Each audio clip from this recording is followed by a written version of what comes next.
Good morning, good afternoon, good evening, and good afternoon, and welcome to a Bit of Vampyr. Now, I do apologise in advance in case the audio is a little bit off. I am working with a compressor at the moment to try and hopefully turn down the volume when I'm speaking, and it can rise up slowly. But we shall see how that goes. Anyway, my name is Dr. Dre, and today we're going to be treating the music bug. Let's see what's going on. So, we're now into the new act, having defeated Murray, and we can proceed with the game at long last. We do have 3000 XP that we could use. We're not going to, though, because we're going to just continue with the main quest. Nothing else matters right now. I am supposed to be playing D&D, but unfortunately we've had to back out of this session because one of the players' spouse is ill, bless them. So I need to remember how to play this game. So unfortunately the audio doesn't turn down when I'm speaking. So well, I mean, it might do for you, but it won't for me at the moment. So I need to turn it down even more. But hopefully it sounds okay for you. I genuinely hope it does, because it is important. Because I know how unbearable it is. Believe me, like, I'm not a great audio editor. I mean, I've only just recently started hearing it, so hopefully that's sorted some things out. Yes, these things are getting a bit bolder now that the game has progressed. Another vampire has been slain. So yeah. Yeah, so unfortunately, and not to mention as well, D&D is just kind of fucking about again. Wizards of the Coast can't help themselves. That's my bit of gaming news today, really. So what's going on is Wizards of the Coast, makers of D&D and Magic the Gathering, they've decided that with the new edition of Dungeons and Dragons, what they're going to do is they're going to basically take away spells and items from the 2014 version. And has he taken health from barging that door? If so, that's a nice touch. And basically what they've done is they've decided that they're taking spells and items, and if you want to use them on your character sheet, you have to use their absolutely dog shit homebrew functionalities. And my controller's died. What the fuck's going on? Hang on a second. It's a good job nothing happens if I die. Is that gonna do it? There we are. I haven't lost charge because everything seems to be working just fine, so I don't know.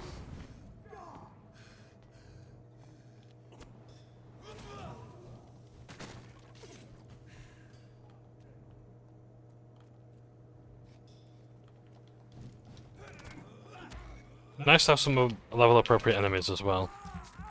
Hopefully they'll give me some more XP. So yeah, so basically you gotta use their dog shit homebrew functions. Oh no, just 10 XP now, mind. That's because that's really good, isn't it? So yeah, so you're gonna use those functions to make the content, which is pointless. So basically, 109 spells and items are going to be affected by these changes. Now, this isn't just characters, this is also monsters. So if you, let's say you have a dragon in your game, you know, you've got a, let's say you're playing Lost Man of Fandelver, and you've got a dragon encounter planned, guess what? No, you don't, because now you've got to rewrite the dragon, and you've got to make that dragon all over again, with all its stats, and you have to, you're calling me a murderous bastard. Oh, okay.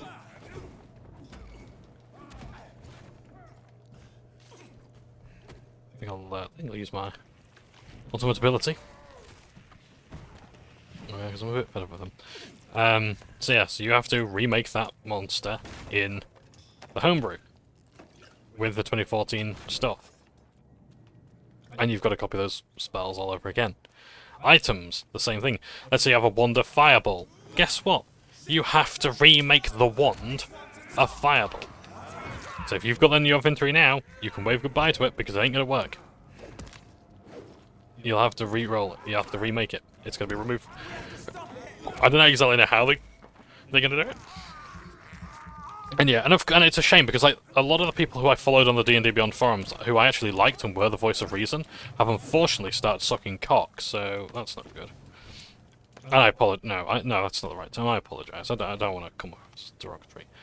But basically, they really have. They've been deep throating the boot. I think that's the more appropriate term, isn't it? They've been licking the boot and whatnot. It's like basically they've called people who will never be satisfied. I'm sorry, but why shouldn't I be satisfied? Why shouldn't I be dissatisfied?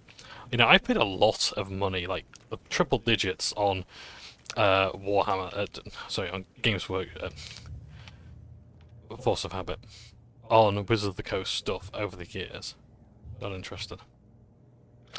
Oh, this is probably going to cause people eye strain, isn't it? Oh yeah, it does actually, because it's blinking. I do apologise. Is there any way to skip this? Stay away. Don't care. I want to be out of here. You're causing me a physical illness. Go away. Tired of all these puppet shows.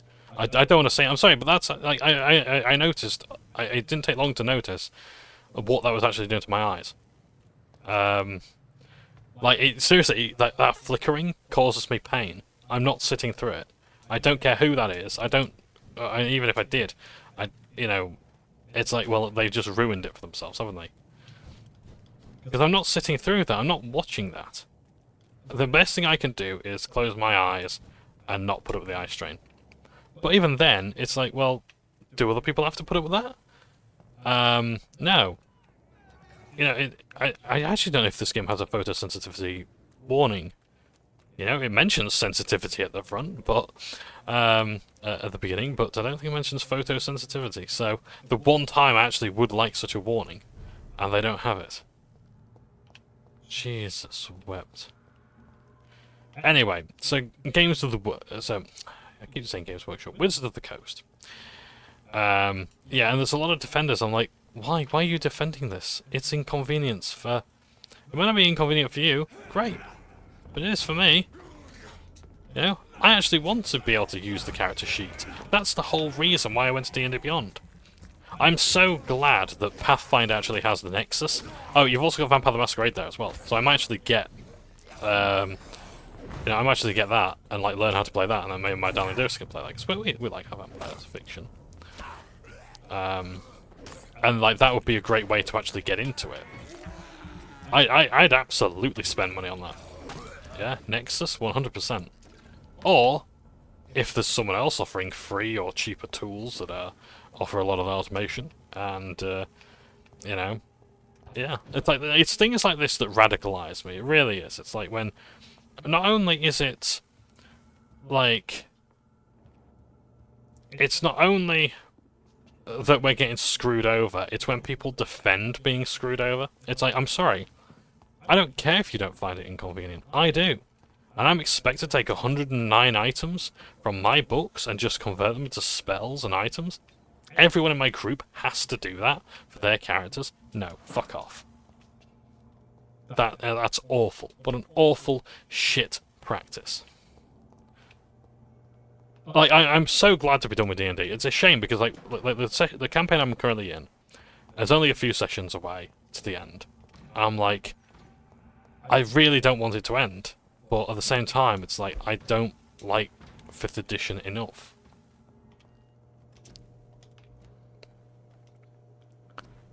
And,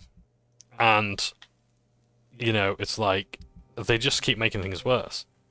And like, the people I was talking with today, I'd asked the question, like, why are they doing this? I'm like,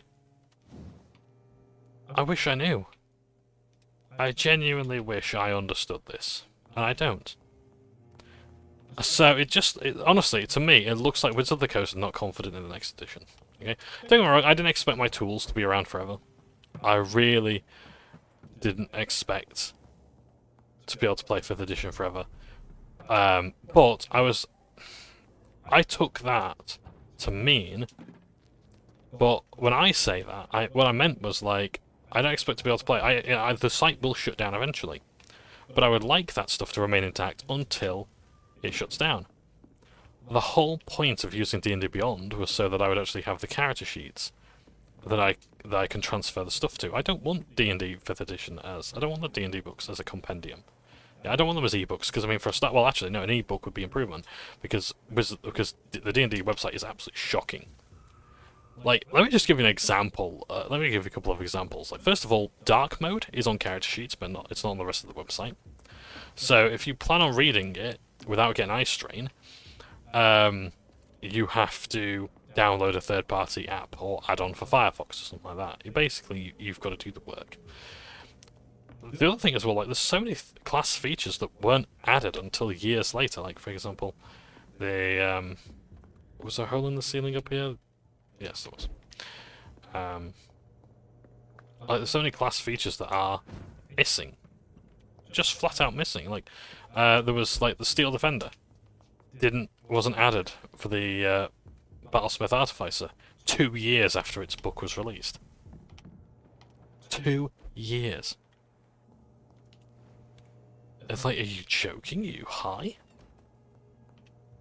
It's locked, all right. 2 fucking years it took them. It would be a joke if it was fucking funny.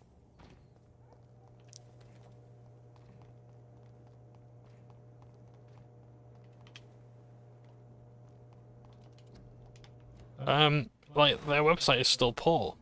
Like, finding stuff in those books is harder. I'd rather have the physical books.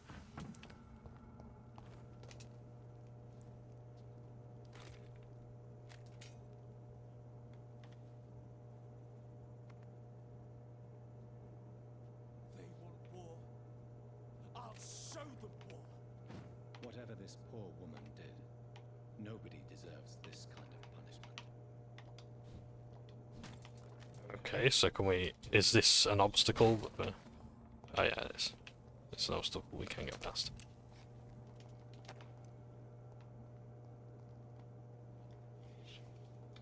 So yes,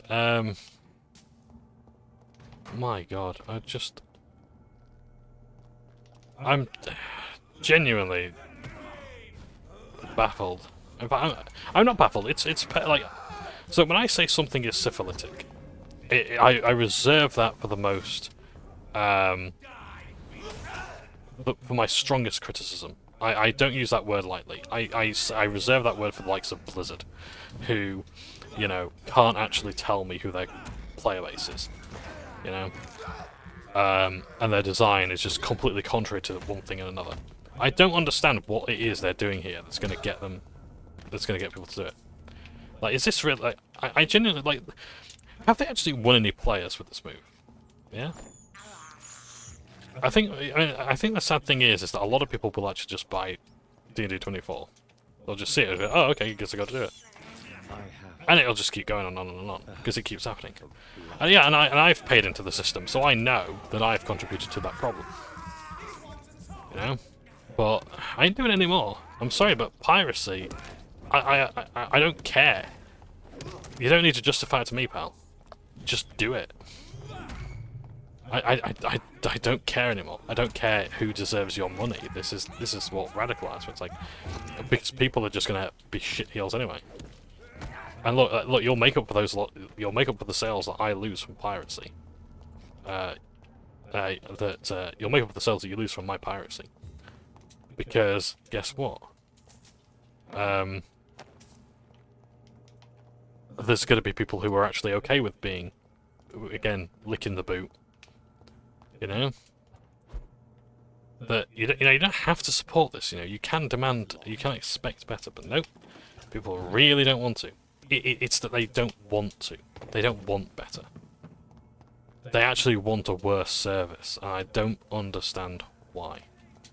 Make it make sense, please. I implore you, make it make sense to me. Yeah, like maybe this is just rage. Maybe this is just angst that's built up. And I'm sure it'll be okay after a while, but.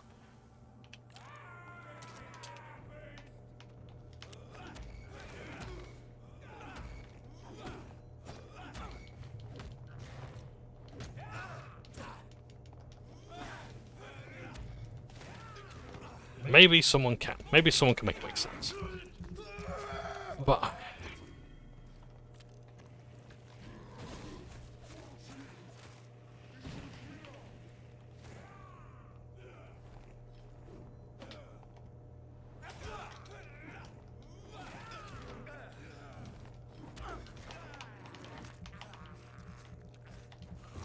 yeah, maybe as I say, maybe this is just angst. Maybe like I'll stop caring about it. But I want to try and be nice. I want to try and get rid of that rage. You know, as I said earlier on in these video series, I want to try and be happy. I want to try and be, you know, like look, I'm grateful to actually be able to afford to spend as much money as I have on D&D and all the rest of it. I'm like, you know, am I angry because I'm passionate about it or because I just want to be? I don't know. I'm just really upset that like the campaign that I've been playing for the past 2 years now is gonna be once again just to have its fucking wings snapped. You know? It's gonna have its fucking wings clipped, its legs broken, because I don't know, because does the coast hate money? I mean, it's not like, here's the thing, I'm not gonna lie, I did say before that I'm not gonna buy any more stuff for D&D. The fact that they thought the OGL and the VTT policy was they thought it was a good idea. They entertained the idea and they published that idea. Is appalling to me. And they're gonna have to do a lot to win me back. You know. Yeah. And they haven't. And this is what they do instead. I'm seriously imagining, like, are they hemorrhaging money? Like, they had a successful film. It's locked, all right. You know, they had a massively successful movie. You know, the changes for this edition seem to be quite good. Everyone seems happy with them, for the most part. But to take it away, to say, oh no, the part of the website that you actually came here to use, you know, the automated character sheet and whatnot, yeah, we're just gonna fuck that up. It's like, why? Please, I implore people, make it make sense. So yeah, so I've said, look, I'll keep my subscription going so that the DMs other groups can use my content that I paid for. That's fine, you know, I do it as a favour to a friend. And it's not much money, but it's still not the point, though, you know? It's like, it's still the... What the fuck is that? Oh, it also has unlimited range. That's really good, isn't it? I think that's so incredible.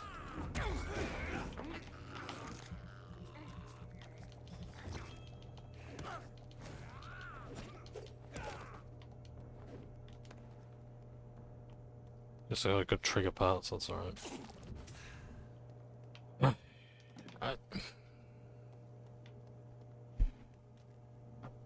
I don't know. I don't know. I'm angry. I'm pissed off, and I shouldn't be recording this, to be honest. But I cannot enter. Yeah.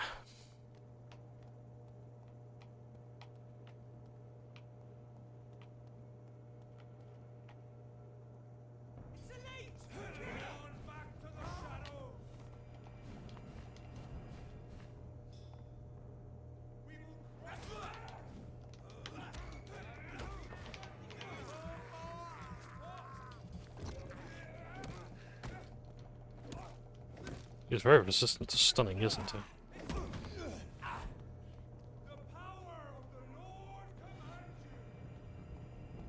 I will use my ultimate ability.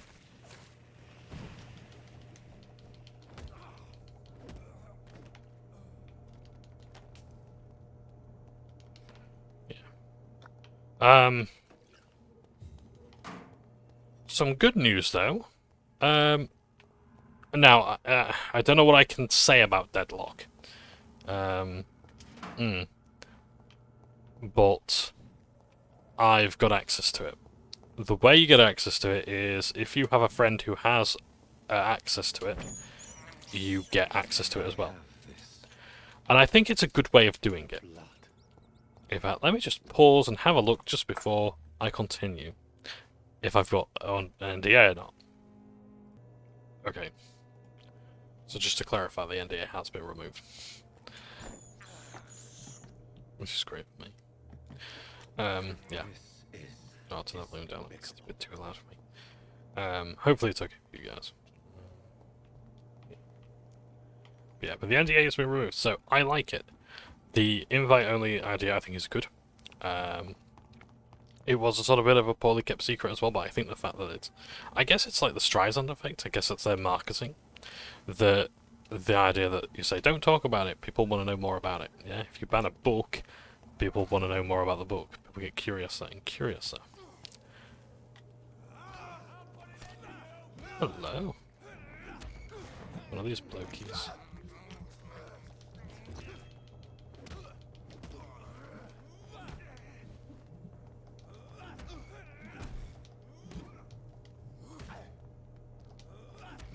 There's a bit of a bruiser. So yeah. So it's good, because I think the idea behind it is like, if you're not willing to go through the very simple step of asking a friend to provide you a key, are you really going to actually bother giving feedback? That's just my understanding of it anyway. But yeah. But otherwise, yeah, it's fine. It's a good game. I've only played against bots so far. I think it's kind of neat.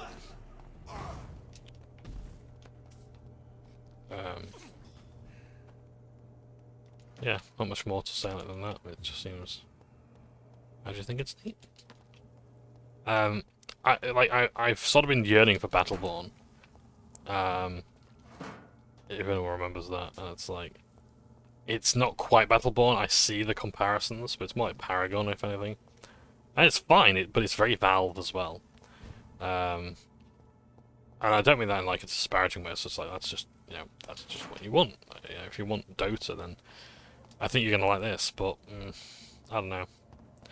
I think as well, like the single bleak map that we've got.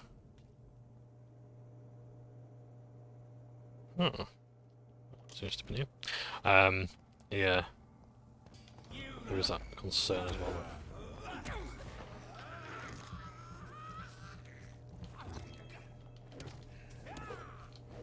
It's not gonna be all.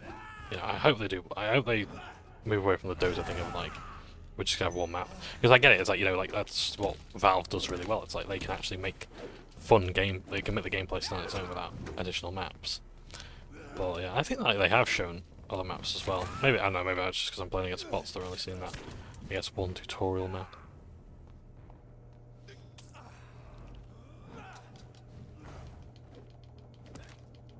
Why am I not using this ability yet? That's making things more fair. I must boost this ability because it's a very good one.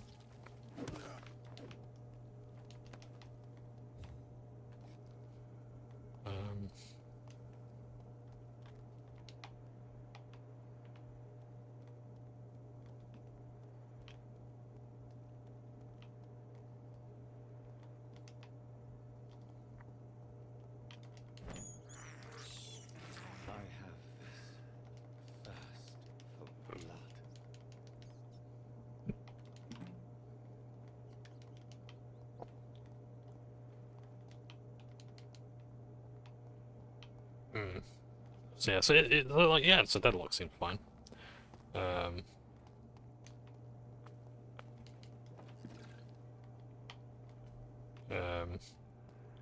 You can now stream it, play it, all the rest of it. So, so if anyone wants to add me on Steam, find me on as Willy Warlock.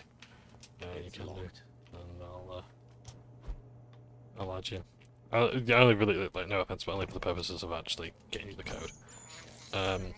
But the reason is because I tend not to actually play with many people, and if I do, it's with close friends to printers. So, yeah. But yeah, if you're already on my friends list, check your Steam library because you should have access to the beta and the alpha.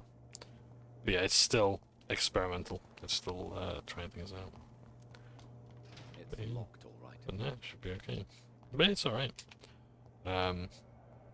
Yeah, it doesn't quite scratch my itch, but I am not in any way complaining. I think it's what we've seen so far is pretty good.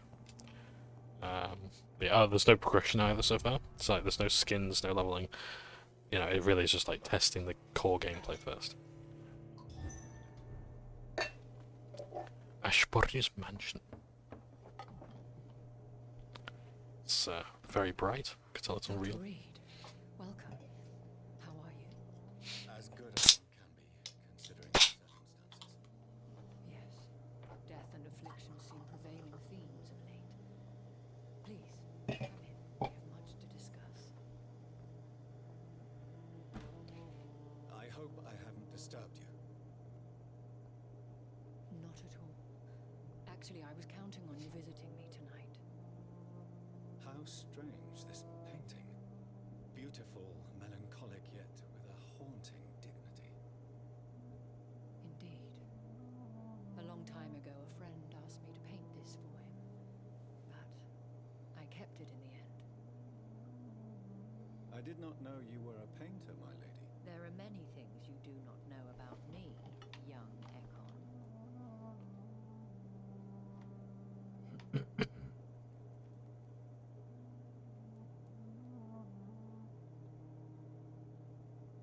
Thank you for mocking me. Why do you continue to mock me?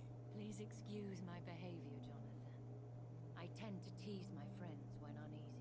What is bothering you, my lady? Your letter was quite alarming. We will talk about this in a few minutes. For now, I would like you to tell me about yourself. How have you been since we last met, my friend?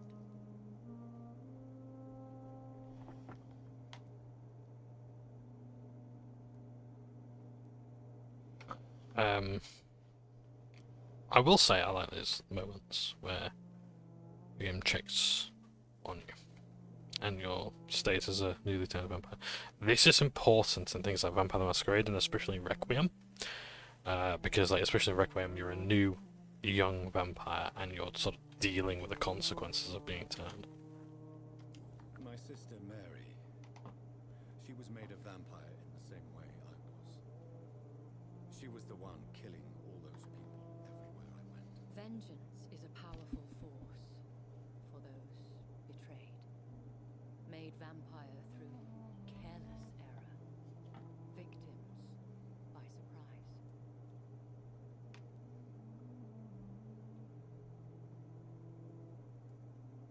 I swear I did not intend that. If only I had known then how vampires are created. That is the scientist speaking. In truth, most of us do not know how it really works. Personally, I make sure my prey will not return to haunt me. What do you mean? I am merciless, Jonathan. I only feed on the dying, and I make sure they are dead before leaving their remains. Yeah, I'm not going Vengeance. for that because no. I came to the I know conclusion it's the that my responsibility. maker, whoever he might be, must be a powerful vampire. Certainly extremely old. How have you reached this conclusion? He is the only immortal I've seen appear in an ethereal form. His voice, his words seemed ancient. It was disturbing. I am afraid you are right. The simple fact that your blood made Mary such a strong Ekon proves that you must be of ancient lineage. I felt this power radiating like an aura every time he appeared. It also caused me great eye strain. Vampires of England were killed by the Guard of Priwen half a century ago. I wonder who your maker could be. You have no idea who he could be? Some of the ancient ones fled England. Some may still be in hiding. All I know is you, my friend, are a pawn in some secret and obscure game of chess. I think I should ask the questions, your ladyship. After all, it was you who invited me to settle this most urgent of matters. Fair enough, Jonathan. No, it's if the host invites you, they ask. We do not have the luxury for etiquette. Please do not misunderstand me. I would be delighted to discuss mundane matters and idle trivialities. If we survive the dark nights to come,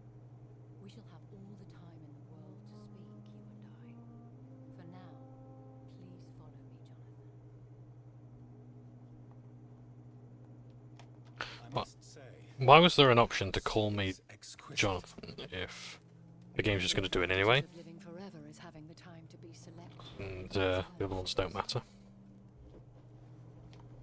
I took the liberty of having tea served. You can still drink tea. Can't keep it down, but I do so enjoy the aroma.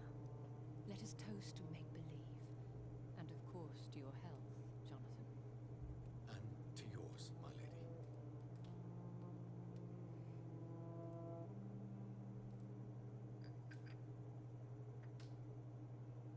Please. Is that how they excuse the lack of an animation? Did you invite me? I've been asked. It's to fine deliver if it an is. official invitation to meet the Ascalon Club. Who are they? They are the embodiment of vampire law in Britain. Some say they influence the destiny of the Empire. Some believe they merely protect it. How many are they? Only a small number of powerful and deceitful immortals. All of them entangled in a sticky web of shadow cabinets, influencing trade. In this scene, like from entering the house to now, and I imagine for the rest of it, the voice direction has been a bit off. This is something I'm always going to talk about in games, is voice acting and voice direction. There is a very important difference between the two. Because an actor can be great, but if they're not told how the scene is sort of told, then the tones are going to be a bit off. If there's no context for the line, you can't necessarily get that from text. It's why this is an internet law, I forget the name, where basically, I think it's like is it Godwin's law? Anyway, one of them is like, you basically can't read sarcasm on the internet, or you can't tell intent through text. Hence why people have to put /s on Reddit or whatever. Will they fight the guard of Prewin? I doubt it. Fergal was Lord Redgrave's executioner forever and a day. I love that expression. Defeating that beast, you deprived them of a powerful weapon. Why use you to contact me? Because they know we are close. The Ascalon Club has many spies. Their main occupation is gathering information and then deciding. Have they threatened you in any way? Not at all. Their message surprised me at first, but it is only logical, considering the critical situation in London. I love the crackling of the fireplace in the background. That's an excellent touch. It's very cozy. And, as well, the lighting. It's really nice. Keep it up, game. I'm impressed. Why not ask for your help? Since you are obviously a powerful and influential immortal yourself. You have to understand that I am invisible to the eyes of Ascalon, for I am a woman. That suits me well, as long as they leave me alone.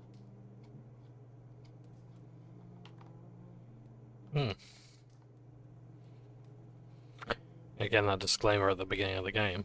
This is reflecting the time, not modern sensibilities.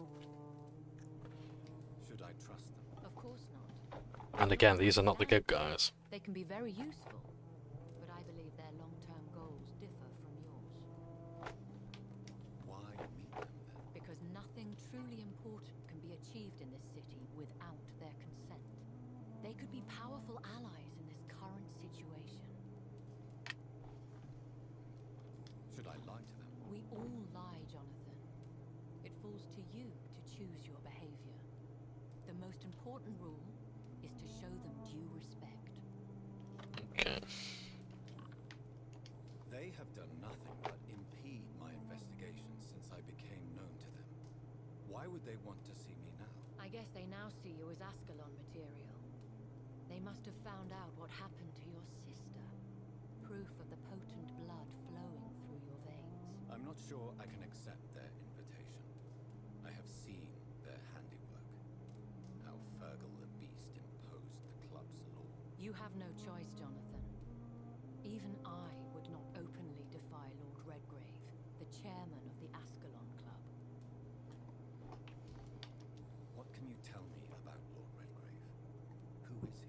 Lord Redgrave is the founder and chairman of the Ascalon Club. Most mortals know him as the Earl of Bristol.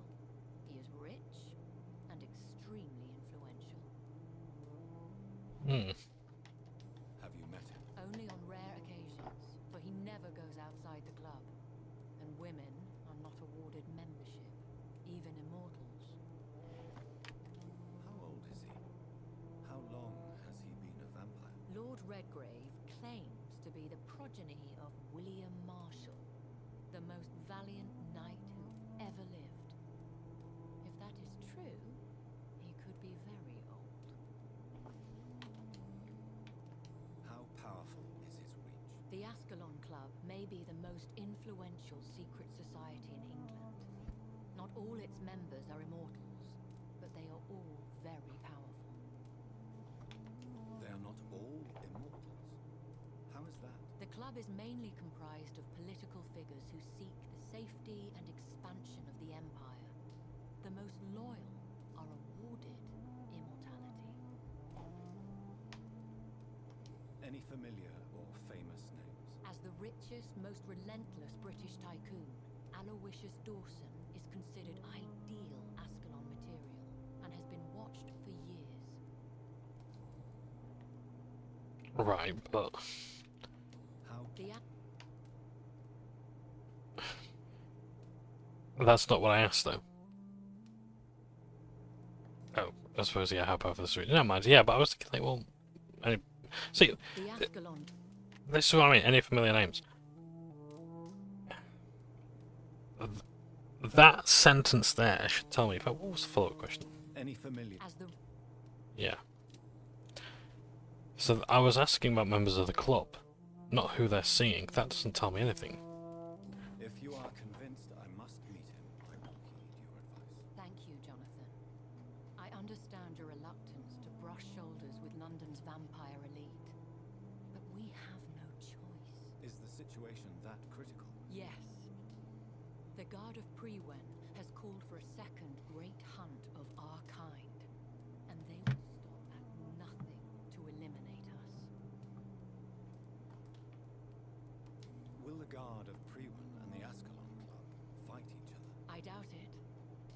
If Prewen really launched a great hunt, I think most of the Econs I know would flee the country to escape the bloodbath. I think I saw them kill an Econ on the way to your house. They seem to have a list with names. To launch another great hunt, they must have collected intelligence on vampire identities and whereabouts. They are a resourceful lot. Should we fight back? I will not be hunted down like an animal again. I admire your courage, Jonathan. But the best way to fight them is to put an end to the epidemic. This is the only way to clear the air. No pun intended. What is a great hunt? The first great hunt was launched about 75 years ago. In just a few nights, the Guard of Prewen located and destroyed most of the old British vampires. Why start a second one? Prewen has always seen us immortals as a threat to mankind. My guess is they suspect one or more of us as the cause of the epidemic. How did you survive the first hunt? I fled, Jonathan. Like most vampires who survived that slaughter. And I secretly came back when I was sure they had lost my trail. You should flee then. Leave London, the country even. I have seen the Guard in action. They are merciless. Your concern warms my heart, Jonathan. But fear not. If the situation gets too dangerous, I shall retreat to my secret Scottish manor. I could hide you in my luggage, if you wish. Thank you for the offer. I shall keep it in mind, but I have much to do here. There is a question I must ask you. Could Lord Redgrave be my maker? I doubt it. If Lord Redgrave had made you his progeny, he would not have seemed so surprised when you demonstrated the strength of your lineage. What is the plan? The plan is we both try to save this city, you and I. Go to Ascalon, accept their proposition, and use their influence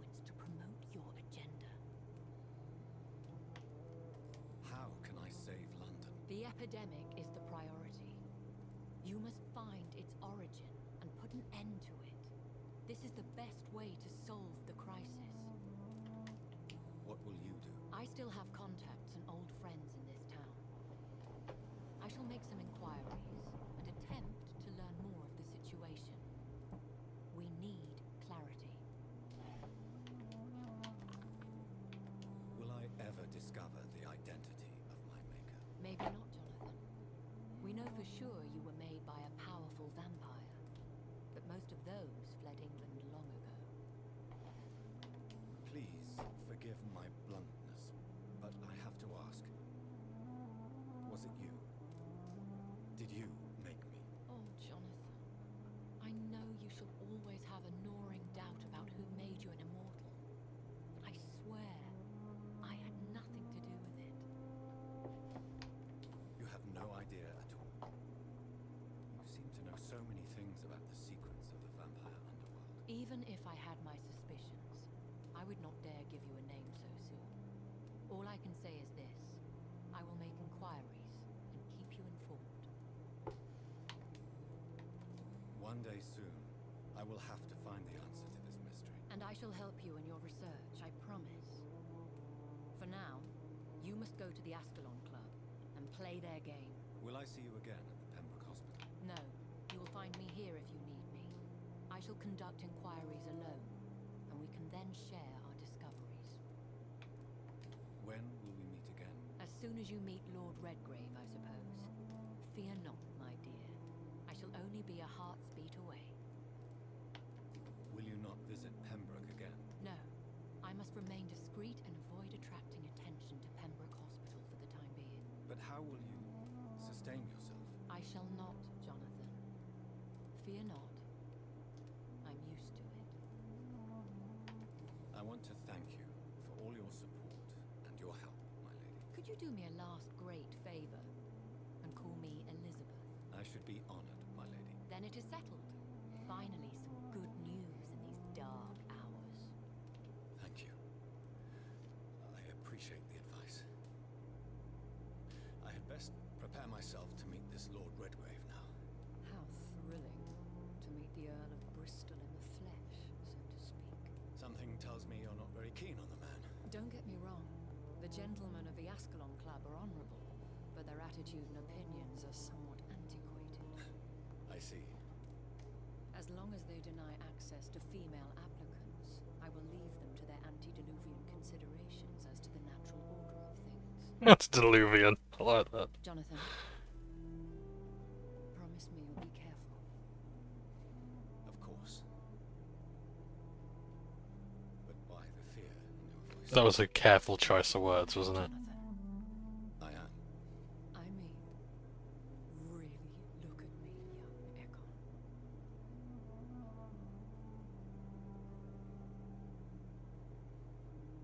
We may be deceptive by nature, but this heart of mine has always told the truth.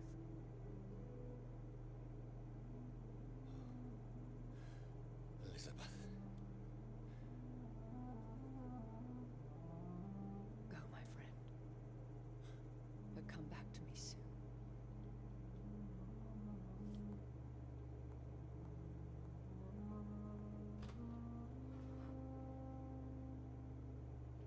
Yeah, it's the antediluvians are the, I guess, main antagonists of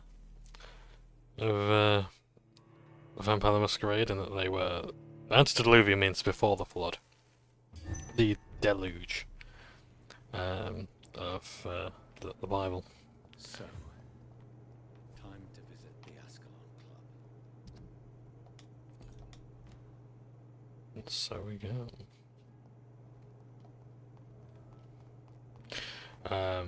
Yeah. And supposedly they want to come back and destroy the mortals. And they sort of did that in like I cannot enter. Of course I can't. I thought a pass to allow me through there. Yeah. Never mind.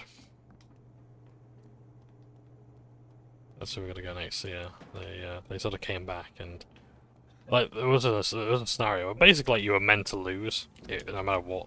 You always lose. Kind of like D&D, the Advanced Dungeons and Dragons. There was an adventure called the Apocalypse Stone, and the idea behind it was that if you want to kill your campaign, if your characters got too powerful, as the campaign spiraled out of control, here, use the Apocalypse Stone. It's a tale of how to kill a campaign in game.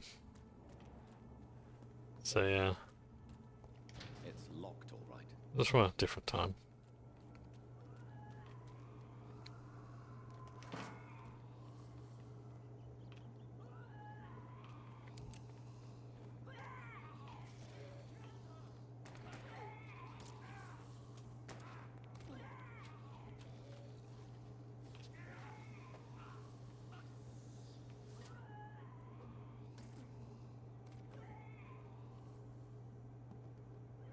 That was the vampire I saw earlier. This war takes no prisoners. Step away, sir. Crush the leech, boys! Well, you're polite, so I'll go easy. He's also 7 levels up on my own.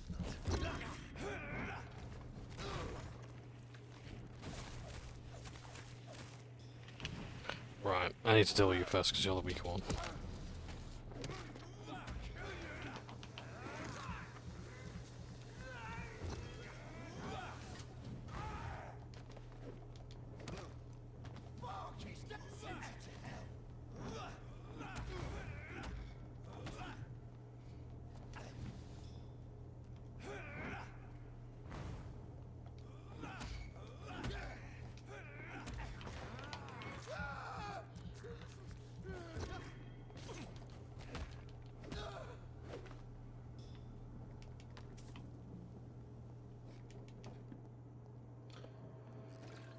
So yeah.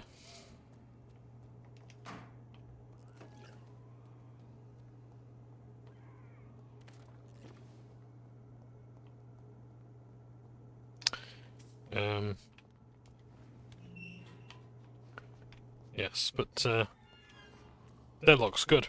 Going back to that for a moment. Yeah, it's good. I haven't played much of it, but I hope to. I hope to play more of it. And I hope, yeah,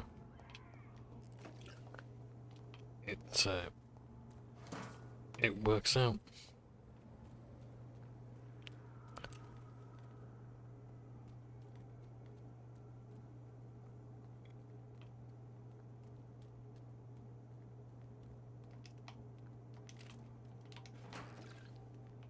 But yeah, the Verge got banned because they thought they were being clever, just skipping the NDA. I was like, yeah, it still doesn't really work like that though. So, are you really surprised? Yeah. Yeah. The West End. Never have I felt so sad to be back home.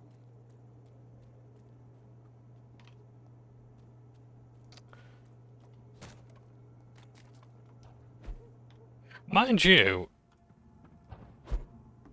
you didn't agree. They didn't really agree to the terms, but Chimera. Who's this Chimera? Who's saying, "What do you want from me?"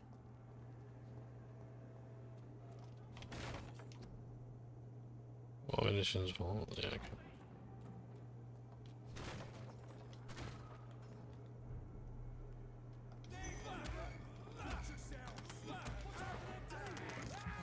Turn down next. We don't need to listen to the audio. Yeah, I really do hope that the audio mixing has worked out. I'm using compression on OBS. It's gonna be a working process. It's gonna take time, I'm afraid, to really sort of balance it out. But yeah, hopefully it works out. Yeah. I ain't got any news to share about Space Marine 2 yet. To be honest, I've actually all my Warhammer efforts have been focused on the Kill Team right now. The next edition's looking good. Ascalon Club rules. It's still looking good. I know a lot of people are looking at the models and saying, like, oh no, I've just played these custodians and now they're useless. It's like, well, use them in the solo mode. Just because they ain't got a compendium, you can still use them. Like, I'm actually going to buy some custodians at some stage and paint them in the style of the Secretarian Guard, or Secretarian Guard rather, in the in that picture of Horus versus the Emperor with Sanguinius, who on the floor who looks like Donald Trump, uncomfortably enough, and yeah, and I'm gonna paint them in like that sort of dark blue armor, and yeah, that'd be really good. I'd love to do that.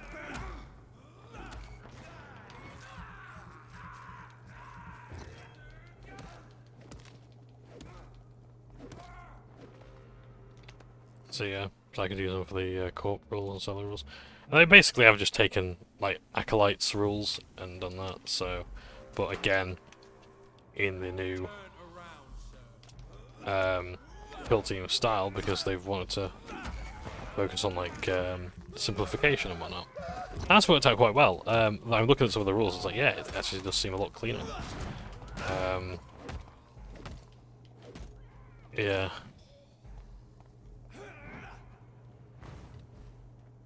So yeah.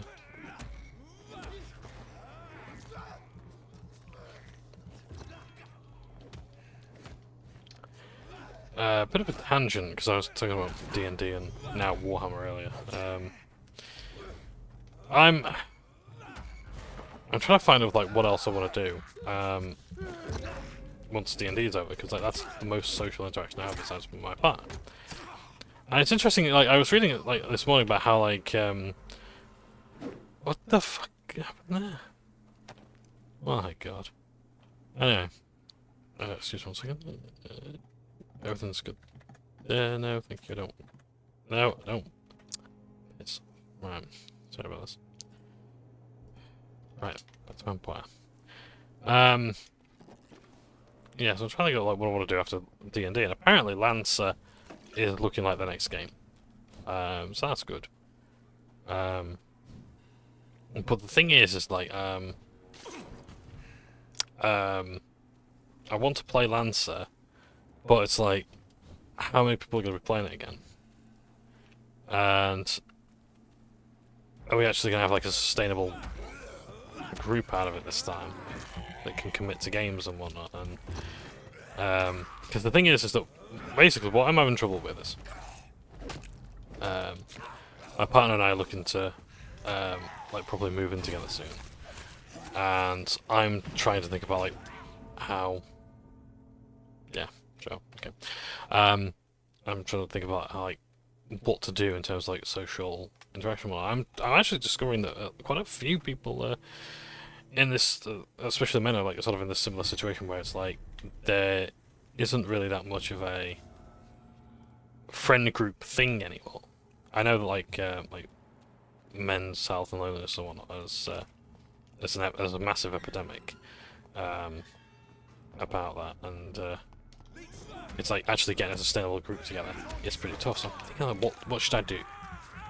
I don't know. I'm always open to a comment suggesting things. It's like because a lot of advice is like, how do I make friends? It's like, well, play D&D. It's like, yeah, it's like okay. It's more a case like meeting people isn't the problem. I know how to meet people. I know how to get into a group and play a game together. Oh, Christ. Yeah. That isn't the problem. It's actually bonding and building up that rapport and relationship with other people that is the problem. Yeah, it's like how do I actually go from like I'm playing D&D with you every fortnight to I want to do other stuff, like I want to go for drinks or whatever. Yeah, things like that. I mean, just that phrase alone sort of highlights another problem. It's like we have a very drink-centric culture here in Britain. We idolise alcoholism. Like, that's no exaggeration. We really do have a problem with like social interaction is too often attached to bad habits. Oh, I'm just gonna die anyway because it's poison. And it was draining my blood as well, so I couldn't actually do anything to heal myself. So that's fun, isn't it?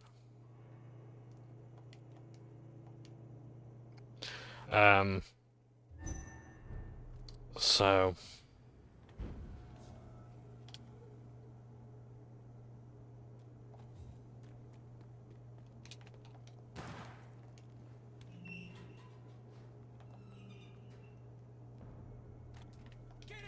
much for sneaking. See, the gunshot didn't alarm, but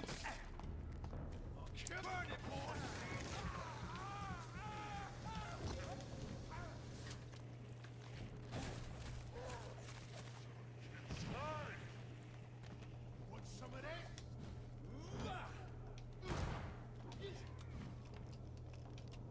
I'll send you to hell. You leeches need killing. Go on, vermin.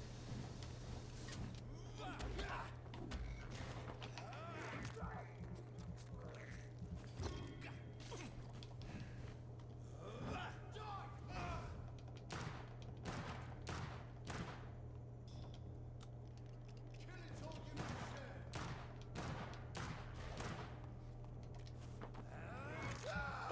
did the trick.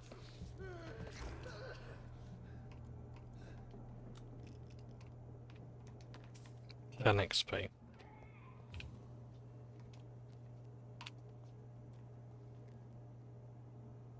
Oh, 8. That's meant to be 8, okay.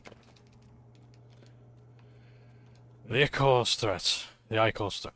Of all the evil and foul scholars I have ever had to fight, the Ichor, or Ichor, may be the worst. Not because of its frightening prowess, even if it remains a powerful and dangerous opponent, but because of its superior wit or cunning plans. An Ichor is quite blunt and straightforward in his actions and objectives. Spread diseases, contagions, and epidemics whenever and wherever it can. An Ichor is an incarnation of viruses and infections. Wherever it goes, sickness appears and it quickly spread. It is like it only walks the earth to generate plagues and epidemics, as its skin itself diffuses sickness. Ichors are clever, sneaky, malevolent, and ferocious, capable of enduring many wounds. Spoil a water tank, a granary, or banquet. This is the kind of things an Ichor would enjoy to do. In order to please its putrid and perverse nature, they are so rare that we do not know anything about them. The lazy brother had believed that they should not be considered vampires or skulls, but something else. All I know is this: an Ichor must be destroyed by all means necessary as soon as it is spotted. From Know Your Enemies by Carl Eldridge, Private Leader. There we go, so that's another one completed. So yeah. So it's like, yeah, I know how to find people and make friends and do it, but actually making long-term friendships and whatnot is a bit of a challenge. So I'm thinking of like, what do I do after this? Because like my Warhammer scene isn't very big. In fact, if I think Horus Heresy is the bigger game. I cannot enter. Ill-formed, dazzled skull. Right.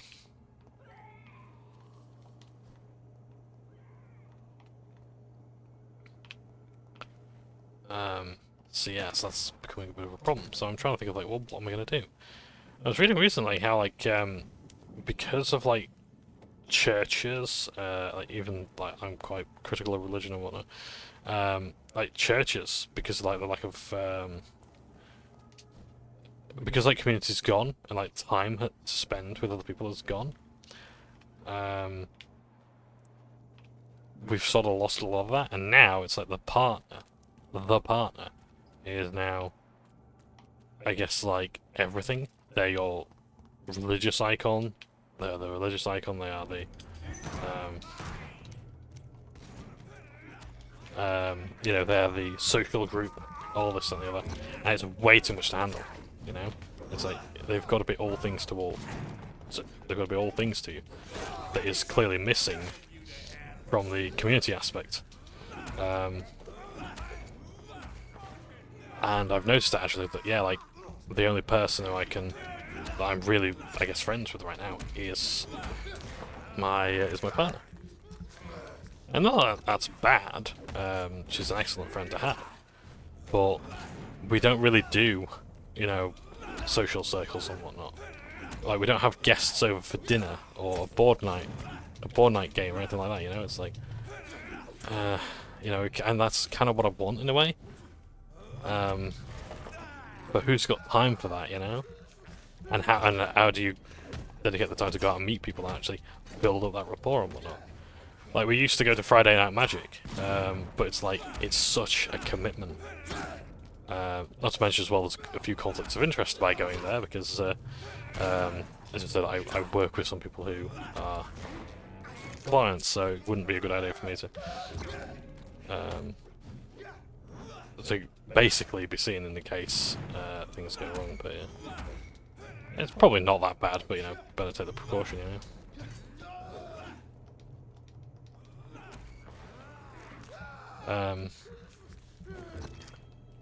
That's the thing in it. It's like, and the sort of like demographic that I would play with probably are some of my clients, so that's not good.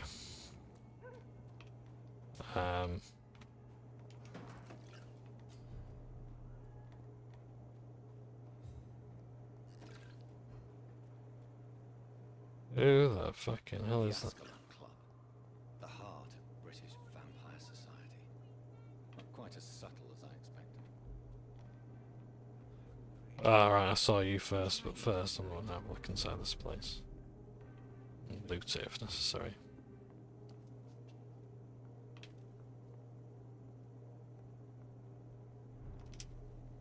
Good evening, sir.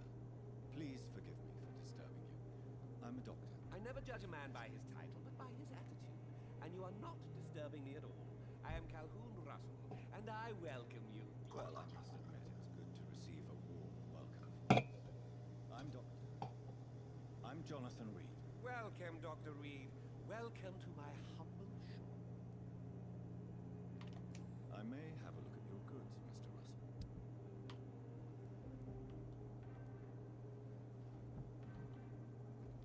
What is with this music? It's very Mass Effect.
Good evening.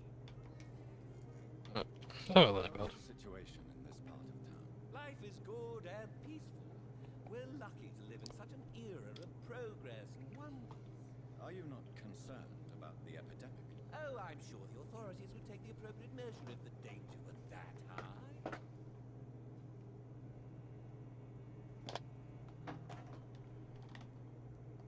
I'm afraid the newspapers are seriously underestimating the situation. Things are critical, believe me. Well, that's news then. But I can't believe that things are that bad. Are you sure you're not exaggerating a bit? For the thrill of it?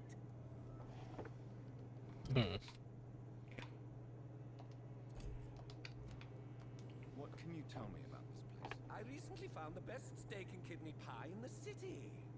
I'd be glad to share the address if you want.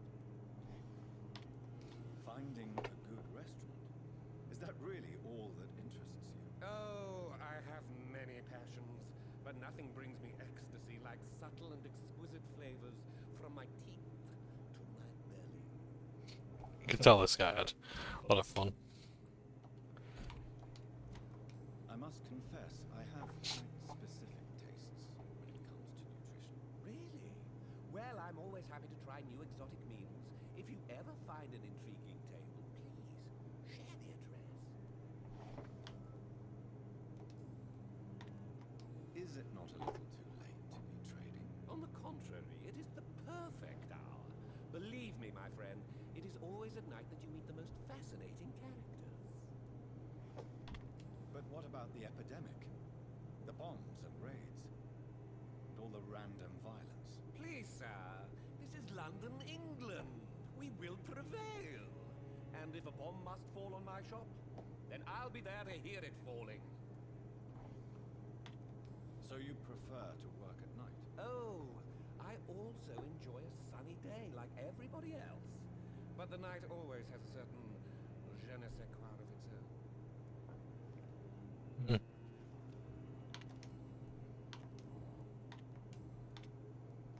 Do you have any family nearby? Not since my parents died. I'm London's lone gourmet. Really? But you seem to be such a pleasant and sociable fellow. I'm afraid the real hedonist has to be sometimes.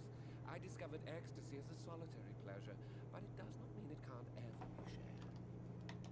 London's lone gourmet. What a strange title. I used that name in my early years when I was a food critic, and I kept it.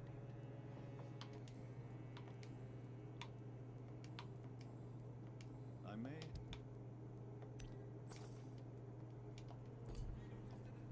Let's have a look. What do I require? Upgrade. Oh, I can actually upgrade that. And a workbench. And a 3 good tiny handle parts, but that's okay because I can actually do that at some stage. I got 3 stun points or reduce stamina consumption. My gun can also be improved.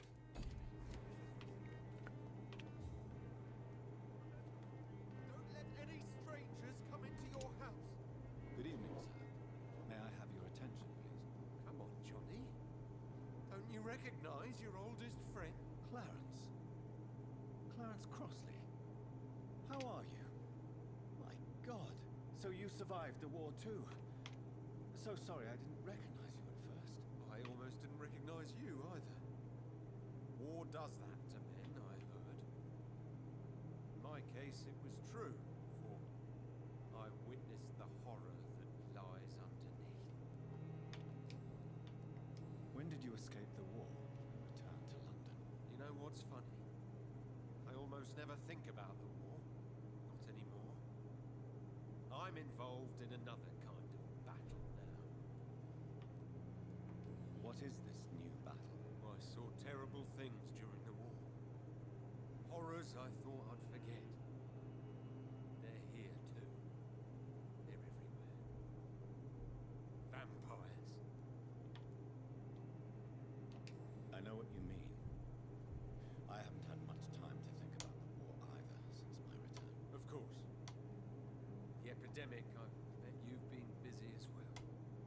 Forgive me, Johnny, I didn't want to sound selfish. I just call him by that name as well. How is your wife, Venus? We've spent so much time away from each other. So many things have happened. Is everything all right at home? Surely Venus was relieved to see you return from France in one piece. Have you forgot what people are like in this part of town, Johnny? Venus fears for our family reputation. Now her husband has become the village idiot. Let's do the word. Okay. So we can actually meet them. But you're alive. You returned in one piece and you have a family. How many soldiers can say the same? Believe me, it's not quite that simple. Unlike you, I'm not the man I used to be. Hmm.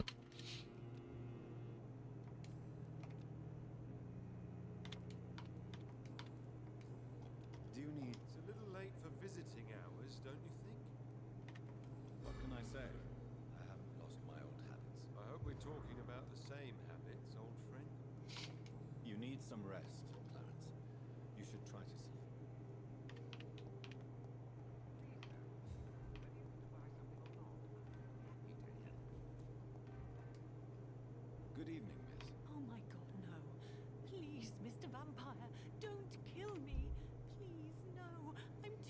to die.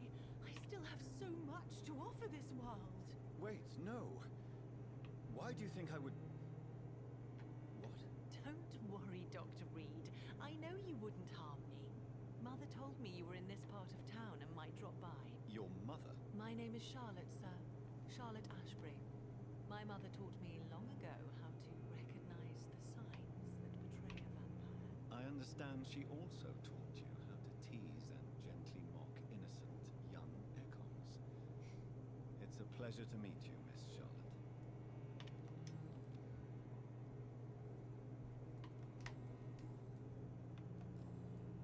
So we can't ask any personal questions. Tell me about your adoption. What do you want to know? Who are your real parents? Elizabeth Ashbury is my real mother. She raised me and has taken care of me all my life. I have no idea who my progenitors are or were. Do you live with her? I still spend a lot of time in my mother's mansion, but I have my own house now. I have a life to live, you see. And one day, I'll have my death to face. How did you meet Lady Ashbury? First, I was an orphan in the institution for girls she manages in the West End. When I was 10, she adopted me, and I have lived with her ever since. Did you know she was a vampire when she picked you? The correct word is Ekon, Doctor. And no, I had no idea why my mother only showed up at night. She told me everything when I turned 16, though I suspected the truth for a long time before that. What do you think about this part of town? I was raised here, and I suppose it feels like home. You grew up in this part of town too, did you not? Is there something that's bothering you? Too much selfishness and individualism for my taste, even when there was no epidemic. Even if that's partly true, may I remind you that many charitable institutions are financed by the selfish and filthy rich. I suppose you're right, but society must reform and renew itself, or we are all done for. Yes, I was born a few streets away. A small world, is it not? Did you ever imagine that my mother was your neighbor all that time? That you could have met her in a dark alley at night? You won't trick me twice, young lady. We both know Lady Ashbury never hunts or attacks prey at random. Come on, Doctor. Don't tell me you never thought about that possibility. Her fangs on your neck. Oh, are you blushing, Dr. Reid?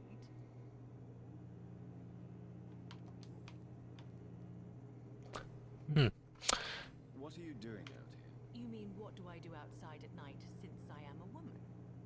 Let me ask you a question, sir. Would you ask the same question of a man? Actually, yes. I ask the same question to everyone who dares to go outside, considering the risks. Well, if you must know, I campaign for the right to vote for all women. Why should I wait to the age of 30 years when men can vote at 21? Are you a suffragette, then? Oh, you really are Elizabeth's girl.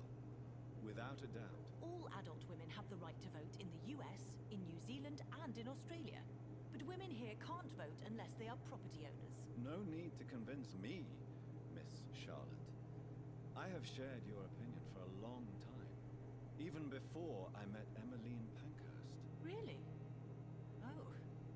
Now I see why my mother appreciates you so much. Too bad there aren't more men like you in the vicinity. That's because the budget ran out. How are the locals reacting to your claims? People here can't wait for a wall to be built to isolate the West End from the rest of town. That's how progressive they are. If this happens, Emily and I will blow it up. Explosives are very dangerous, young lady. And who is this Emily? She is my best friend, and a suffragette too. She was supposed to campaign with me tonight, but hasn't turned up. Have you any reason to be worried about her? Recently, Emily started to believe in... well, she got interested in vampires. I'm afraid she might be in trouble. Let me guess. You spoke to her about us, didn't you? Despite your mother's warning. I think I should try to find your friend. Oh, that would be top-notch. I can tell you where she might have gone. You have my thanks, Dr. Reid. And please, don't tell my mother. What exactly has your mother told you about me? Your name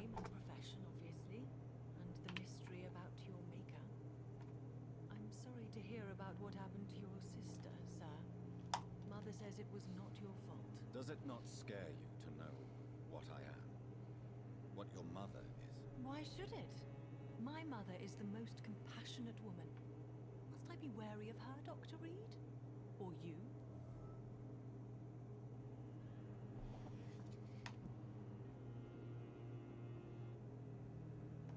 Perhaps it's wise for a mortal never to totally trust a vampire. Your mother herself told me that we Ekon are creatures of deception. Maybe it's because we seem so alive. That may be true for a naive girl, but I have the best teacher when it comes to getting rid of an insistent immortal. Your mother is not like any other vampire I've met. I believe she thinks the same about you, Dr. Reid.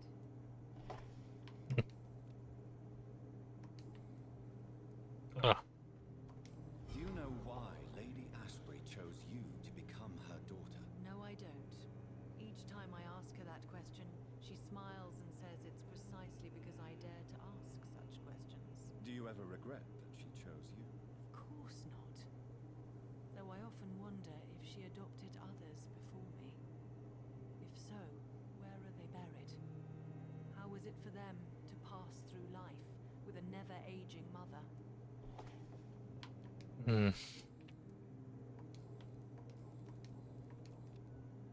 Goodbye, Charlotte. Give my best regards to your mother when you see her. She's been quite busy these last few nights. I suspect you may see her before me. Okay.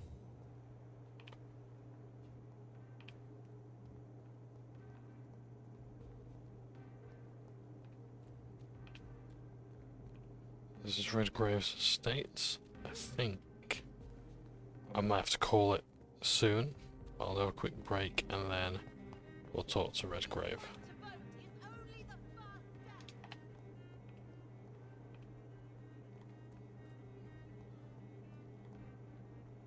Let's have a look around.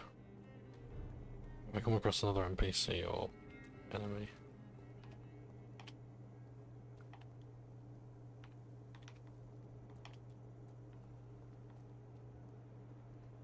Yeah.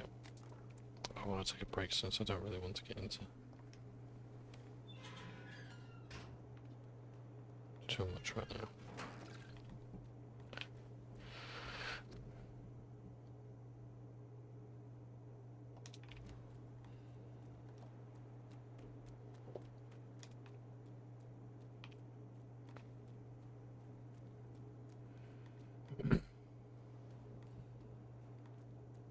Yeah. Gorgeous lighting effects. Very nice indeed. Sometimes, when they do a good job of it, they do a really good job. It's locked, all right. Interesting.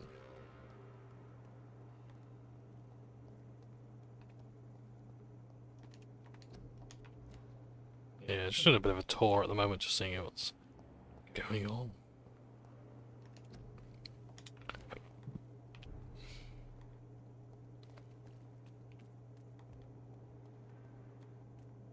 I love this song though, it's really good.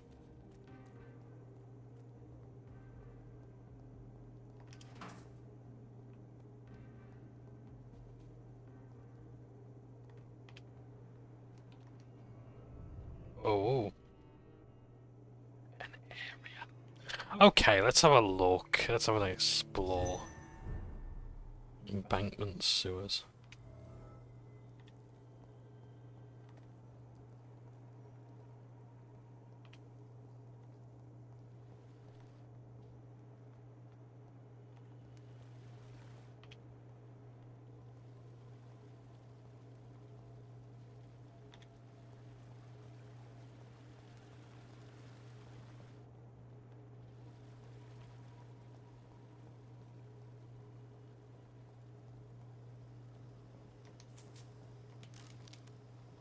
The myth of the horned vampire. What is a tale but a forgotten and mythicized history? By essence, vampires are related to the concept of immortality, and they can be perceived as entities that live through centuries, thus becoming mythical figures themselves. What about the concept of a tale so old it could become a myth among the vampires? It may sound vertiginous, but we know as scholars that the impossible is just an unexplained or undocumented event. For a few years now, I've tried to find traces of a figure rarely seen amongst the English immortals, the Horned Vampire. Through centuries, less than 10 occurrences of this figure can be found in various documents gathered by our order. The figure of a man-shaped silhouette, sometimes made of blood, sometimes made of mist of rain, that appears in Wales to Scotland, only to immortals, who have no idea what this thing could be. What is this creature with the large deer antlers? Is it related in any way to the figure of Sanunus, the ancestral god of the Celts? I don't know if it's Celts or Celts, I do apologise. We don't know at all. But now think about this. Vampires themselves have no idea what this creature could be. Now that's a frightening idea. We may be in presence of something so old that only hints of existence can be found throughout the eons.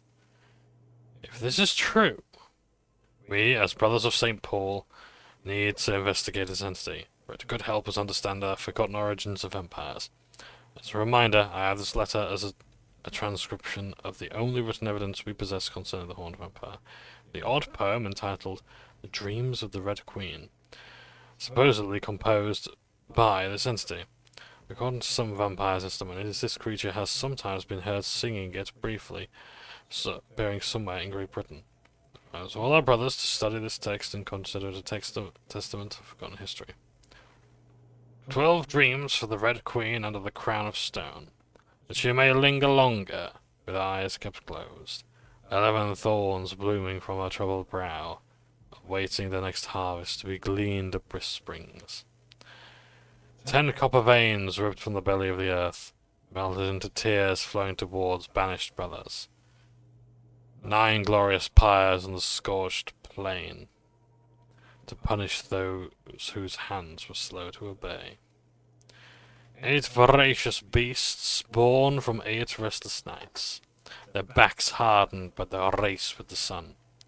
7 notes of warning in a summer sky, compelling child to shield the sheets of sleep. 6 watches bent on the hunting trails, shadows of their spears trace the tired furrows. 5 houses to fall before song's end, and 5 more reborn from their blackened ashes. 4 nails piercing the flesh of the sinner, restlessly hung to the dark wood of those crimes. 3 books scribbled with pen of the dancer, refuses to answer the call of the abyss. 2 giant rattlesnakes slither in ageless forest, coiled to the bones of mortals destined for the grave. One prayer for the summoned called by the song, child born from darkness, whose path they must find. From Drinking at the Fountain of Knowledge by Usher Talltree, Primate of St. Paul. And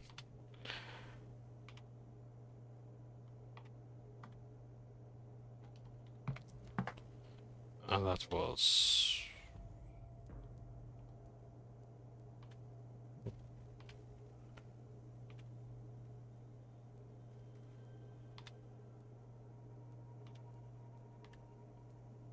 that one. The Legendary Vampires.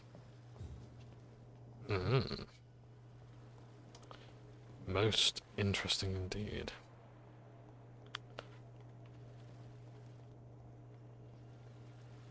We're going the wrong way again.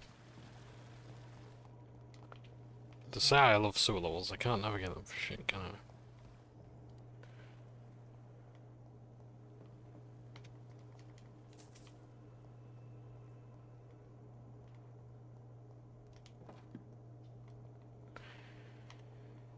Hey.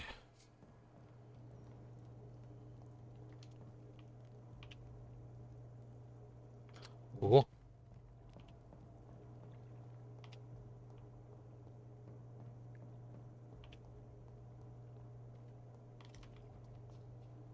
You know, like, I've got a cover every single part of the map. I cannot enter. Perhaps that's the end of the level.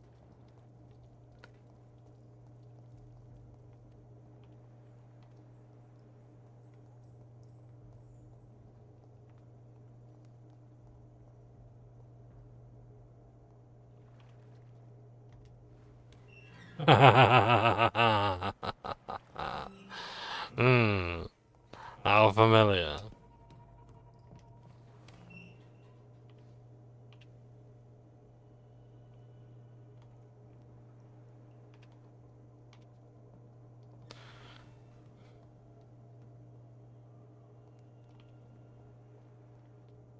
So the sewers are all connected to one another, so you can get from one place to another in yeah, so it's like fast travel in a way. That's not really, it's just an alternative way, I mean, again, everywhere. But yes!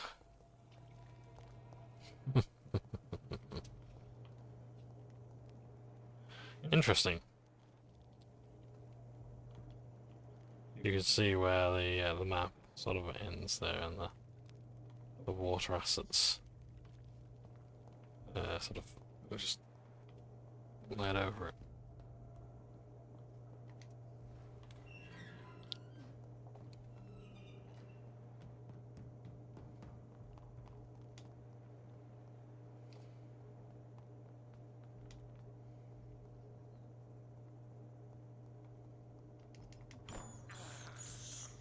I have this thirst for blood.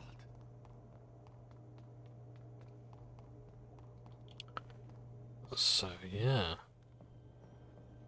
Good, good. Let's connect everything together. That's nice. So we don't actually need to explore the sewers.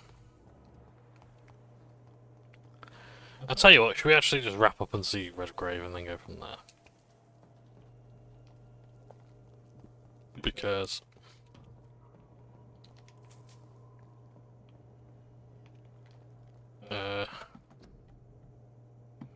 yeah, we've been filming for an hour and a half. There's stuff I can do.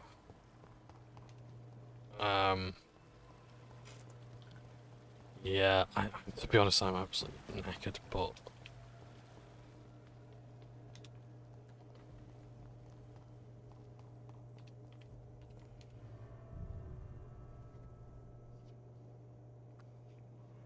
yeah, I was hoping to play for a few hours, but I'm not gonna lie.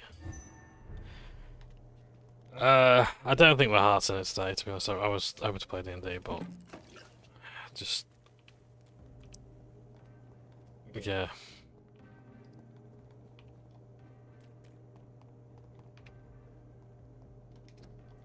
Right, unforeseen circumstances are. Yeah, I think I just really need to use this weekend to chill out and just recharge my batteries because I had a shit week last week. I completely forgot we didn't have a bank holiday. In fact, if you're not familiar, if you're not in the UK, we have things called bank holidays. So they're national holidays, and basically the idea came from when the banks closed for the day, usually a Monday or whatever. And because you couldn't really exchange money and whatnot, or use the banks, it was pretty much a holiday. So we get quite a few a year. I know that the economy loses a lot of money to them, but it's like there's still some businesses that open on bank holidays, but yeah, I'm glad to just work for somewhere that actually allows them. Do you know where you are standing right now? In front of the Ascalon Club, I presume. The Ascalon Club only summons or ostracizes. What is your business tonight? I received an invitation. I'm Dr. Jonathan Reid.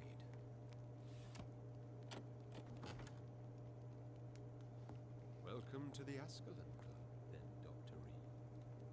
Please proceed. Lord Redgrave is waiting on you upstairs.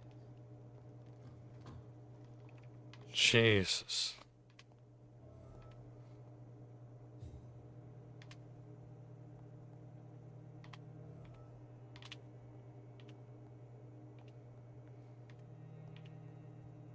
Oh, fuck There's it. been quite a battle here. Status. I'm sure the Ascalon Club has the money to replace the furniture. Does that come from me looting the place or what? Welcome to the Ascalon Club, then, Dr. Just recycle your lines then, Mr. Pendleton.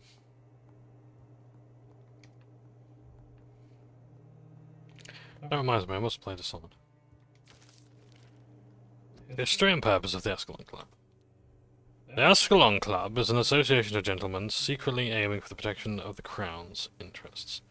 I founded it in 1837 to honour and perpetuate the legacy of my maker, William Marshall, 1st Earl of Pembroke, and the true protector of England. All the members of the club must be of good extraction and flawless moral fibre, since the club accepts mortal members who will be duly observed and valued as proper candidates for immortality. The goal of the club is to impose respectable traditions and behaviours among the good vampire society, but also to promote and expand imperial hegemony in England. We are the true elite of British society. We are Ascalon, the holy lands held by St. George's, protector of England, when the saint slew the dragon. As landsbearers ourselves, we vow to defend the Empire's interests. From the Law of Ascalon, by Lord Reid, founder. And that appears to be the Ascalon Club files there. We are slowly but surely getting all of the lore documents. The thing is, I don't think you really miss Locked. much of the lore without the documentation.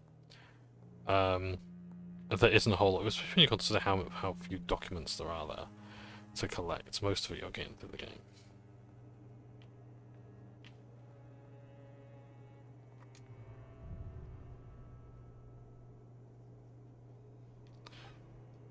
So he was waiting upstairs, but I've just gone through another door. And apparently, that's a big no-no. I was thinking that's at the West End.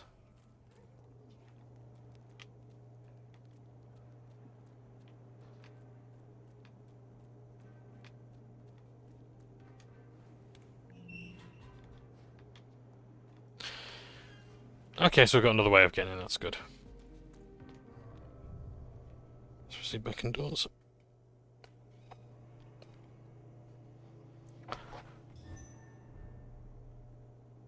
There are other vampire games I could play, like the Vampire the Masquerade ones. So there is that.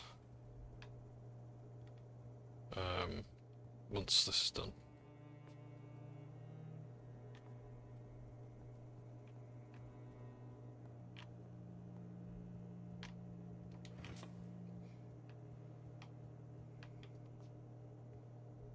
Nice.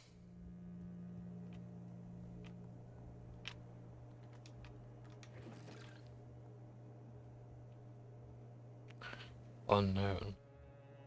That'll be Redgrave then. Or Sheffield.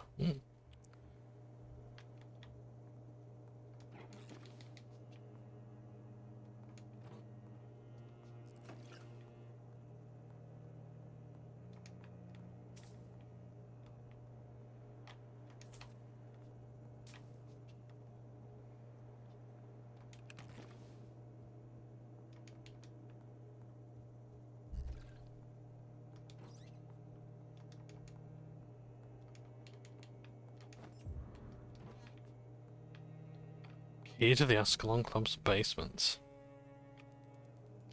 Strong keyword.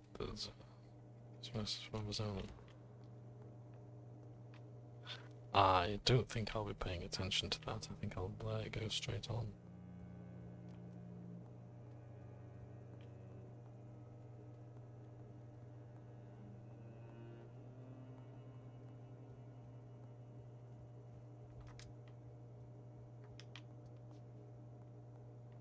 Oh, bugger. There's a curtain. Good evening.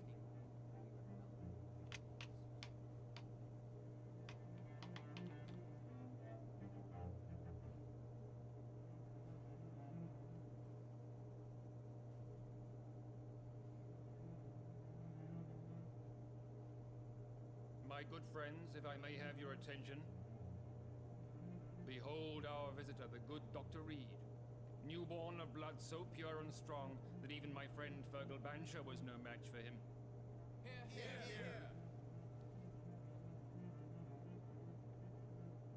Come forward, young Ekon, for we have so much to discuss. Welcome to the Ascalon Club, Dr. Reid. I am Lord Redgrave, Earl of Bristol and chairman of this exclusive association. Lord Redgrave. At last we meet. I've been eager to make your acquaintance. I've heard some astounding things about you. Please accept my condolences for your loss, Dr. Reid.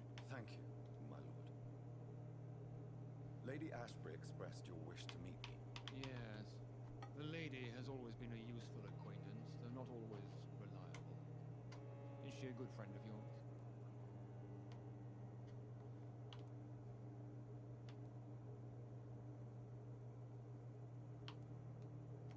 She has proved to be helpful on many occasions. The centuries have taught me never to trust a woman completely, especially if she is immortal. Too prone to emotions, if you ask me. Too fickle when it comes to important decisions. My lord, do not expect me to speak ill of Lady Ashbury. Of course not, and I praise your loyalty. Would you offer the same fidelity to the Empire? What do you mean? I speak of the Skull Plague that threatens London and the country. You have been on the front line in the East End, but the time has come to open up a second front here. The epidemic has escaped the quarantine. You have new cases of the outbreak. We don't know for certain, but we cannot allow the disease to threaten the prominent heads of Great Britain.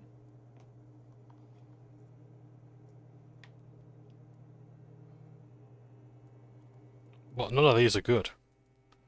Why now? Well, it's because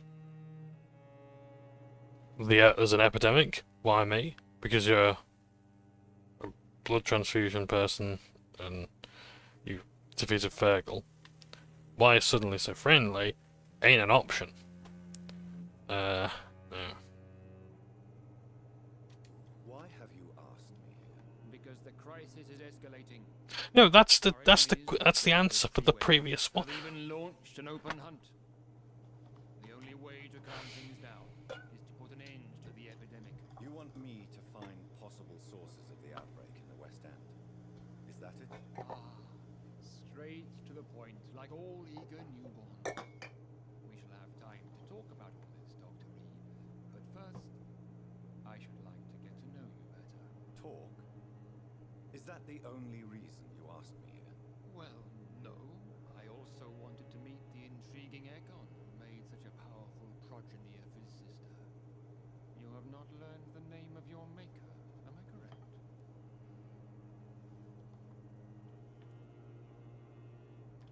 No, I haven't. Have no embarrassment, Dr. Reid. We all make mistakes. But What mistakes have I made? you are definitely Ascalon material. What do you mean? I would like you to become a member of the Ascalon Club, and to serve me as such. Before I accept, I have so many questions. Please ask. What does it mean to be a member of the Ascalon Club? It means that you swear to protect the interests of the Crown, that you become a loyal servant of the British Empire. Do you have any official recognition from the government? A charter from His Majesty the King? No. Of course, the Ascalon Club publicly supports the Empire, but the true nature of its members remains a secret. Am I supposed to follow orders? As founder and chairman of the club, I alone am entitled to make demands of our members, and I do appreciate obedience. What is the Ascalon Club's express purpose? We follow the credo of William Marshall, the greatest knight who ever lived. As was he, we are sworn to protect the British Empire. I'm asking this, but this would be a good opportunity. So, what does Ascalon mean? So we know it's the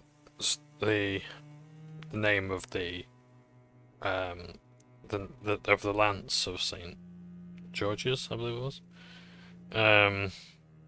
So it would be good to say you took the name from the Lance because we had the lore document. Before that, we didn't know, but now we do.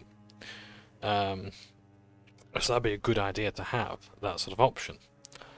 I like when games respond to when you've discovered something and give you new dialogue options. This isn't new.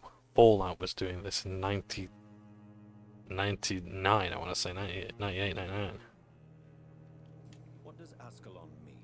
Ascalon was the lance wielded by St. George, glorious patron saint of England when he slew the dragon. And like that lance, we pierce the hearts of all our nation's enemies. William Marshall founded the Ascalon Club. Not exactly. William Marshall granted me immortality, and I founded the club a few years later. The good knight has been gone for so long. Again, this was in the document that we read. I killed Fergal, who claimed to be one of yours, sent to cleanse the east end of all Skulls. Will his death be an issue? Do not worry. My priorities have changed. Fergal was a zealous servant of mine, but like any servant, he had his limitations and is readily replaced if necessary. So like me. Right. Here we have an issue. I have questions first. I could have just said no. I could have asked the question and said no. But now I have to consent to join. Why do we have a dialogue tree if this is the only option? This is called railroading. So, railroading is not when a dungeon master or a game master suggests to you a path or tries to nudge you in a direction. It's when they're saying, as you go to say no, you say yes. Which I got from XP to level 3, XP to level 3 sketch. But yeah, I consent to join. No, I'd rather not join. I want to side with the Skulls living in the sewer. I want the Nosferatu, not the Toreadors and the oh, they are Toreadors. That's my favorite vampire clan in Masquerade. The Ventru, you know, or the Sombre even. Yeah, but I can't progress the story until I consent to join. You know. What would they give me if I join? You know?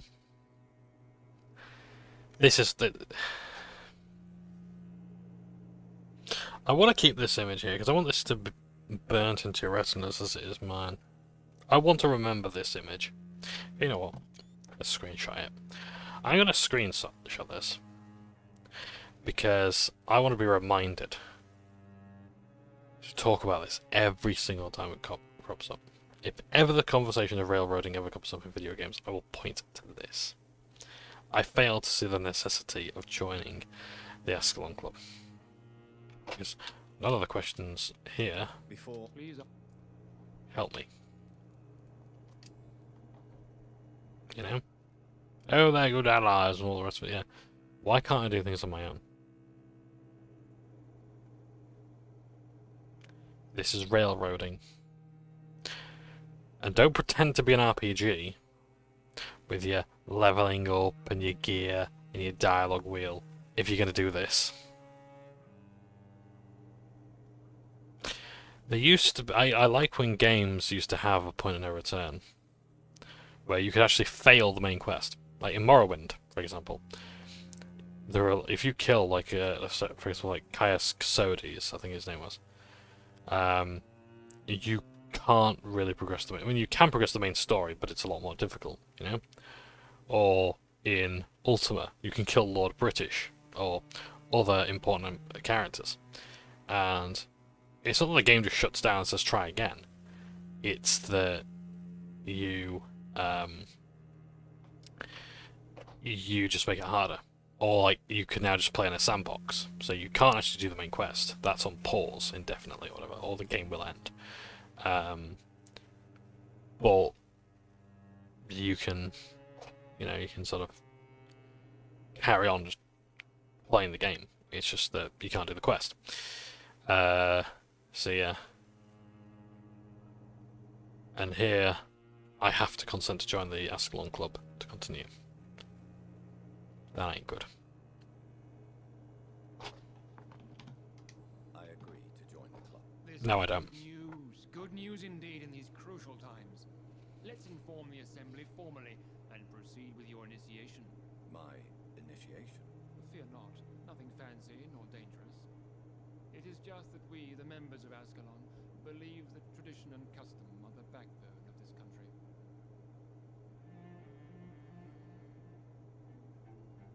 My fellow members, dear friends, please gather and welcome this Econ as one of our own. Is he worthy?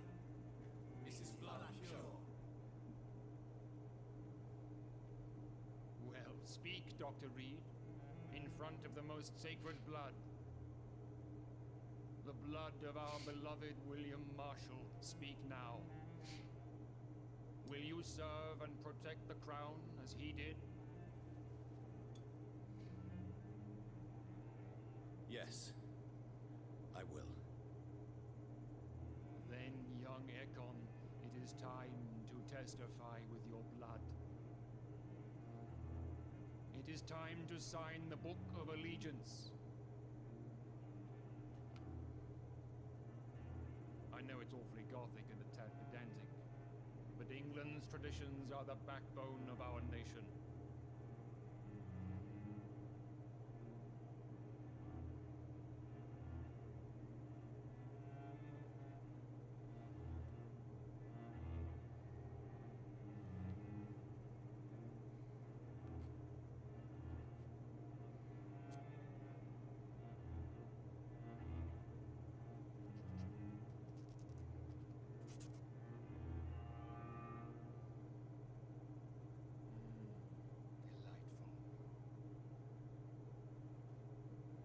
It would have been cool if, like, depending on your blood meter, if you didn't have any blood, you might have to say, I'm actually drained.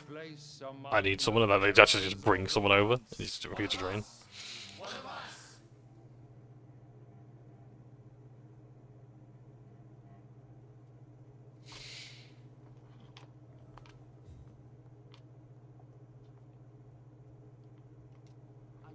Good evening, Dr. Reid. How does it feel to be this evening's centerpiece? Figuratively. I know who you are. You're the tycoon, aren't you? And you are also the, what is it, the paragon? The linchpin, cornerstone, what's the word I'm looking for? The main asset of the West End. The pillar of the community, that's it. It's quite unsettling. As a doctor, I am more used to being the observer than the subject observed. Do not be alarmed. The Ascalon Club has a tried and tested policy for choosing its initiates. May I ask who you are, sir? Why would you be interested? Well, as you seem to be the only man in the room with a beating heart, you draw quite a bit of attention yourself. Ah. Vampire senses never cease to fascinate me. They dwarf those of mere mortals. I am Aloysius Dawson, by the way.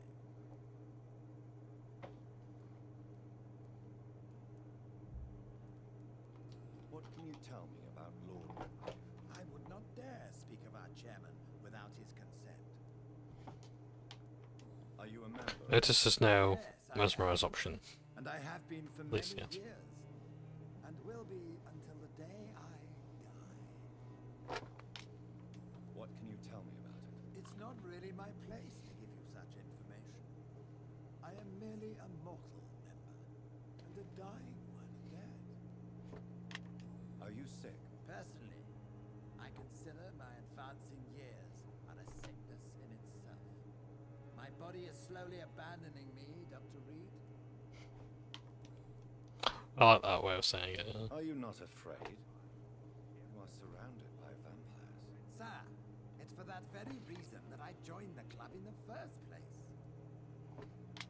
Is not the nature of this club a secret shared by only a privileged few? My dear Dr. Reid, I have spent years and a fortune precisely to gather that kind of information. So you asked for membership? I have been a member of many clubs in many countries. But I must admit, this one is my favorite. That's not what I asked, but okay. Mr. Dawson, of Dawson and Dawson, the wealthiest man in England. A withering London figurehead, to be precise. Are you sick, Mr. Dawson? I am a doctor. Yes, I've already asked that. Case is beyond the scope of traditional medicine. I have spent fortunes on the world's most competent doctors to arrive at that diagnostic conclusion. I'm sorry to hear that, sir. Should I suppose that you're here in search of some form of immortality? Absolutely not.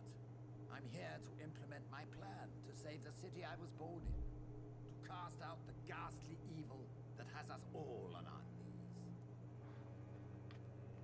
What is the situation like in this part of town? I am sure Lord Redgrave will enlighten you more effectively than I. But that might be the thing to do. Maybe we can talk to Aloysius today, and then What do you know talk to the about Lord the next Guard time. of Pre-Will? I should not say this, but I admire their commitment. This is what the nation needs right now. Would you help them? No. There is a time for such methods. But brute force will not be enough to fight this plague. We have to think differently. But they are our enemies. They are not mine, Dr. Reid.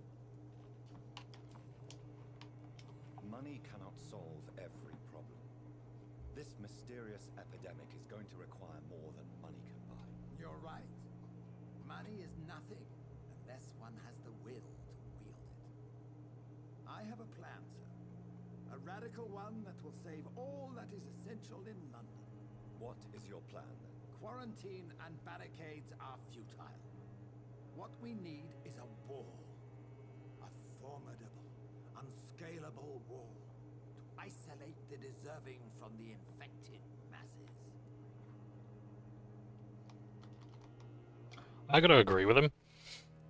Just to see if I can get the hint. How he's gonna do it, the thing is that the infected masses are also gonna be your labour force, so how the hell are you gonna do it? I don't know. Or maybe I say it's unfair, but maybe he's willing to do it. Complete isolation has proven effective throughout history, but the death toll has always been a high one. I am glad you understand the concept of necessary sacrifice. Amazing how he could say that about moving his lips. Sacrifice for summary execution. Why do you care? Are you not a vampire? Removed from all mortal concerns. Decisiveness is what the city needs, and it needs it now. Interesting. I'll tell you what, we'll talk to Redgrave and then we'll move on. That went well, did it not? It is always useful to bolster the troops' morale, especially before a difficult battle. You have the makings of a general, my lord. I was, though very long ago. Well, not quite a general, but a proud defender of the crown. So why did you really want to meet me? Straight to the point again, young Ascalon. All right, let's talk, you and I, Lance Sparrow. I'm listening, my lord. According to my spies, you have worked with Dr. Edgar Swansea on the epidemic, and your findings were quite alarming. Do you know Edgar Swansea? Not personally, but I've been told he has some sort of immortal fetish and is a good friend of yours. Does it bother you that I consider him my good friend? As long as you reveal nothing of the club's inner workings, why should I forbid you engaging in conversation with the good Dr. Swansea? You were spying on me. Not personally. I rarely leave this building. But once he found you, Fergal kept me informed. Until you put an end to his mission. Who was Fergal? I don't see him sipping tea with the others in the club. Fergal Banshire was my squire of sorts. Even before becoming that magnificent beast, he was a brute. served me well for decades. No, I mean, what was he? He was clearly no ordinary vampire. No, he was a Volcod, all muscles and instinct. Quite the rare breed, ferociously territorial. Mortals often mistake them for werewolves. You do know I killed him. Yes. Will you bear ill will towards me for his death? Of course not. Your victory was quite impressive and courageous. You earned my respect. Why is this an extra dialogue option? We already established that. I'm not trying to pick this apart. I'm really not. It's just that we keep seeing this over and over again.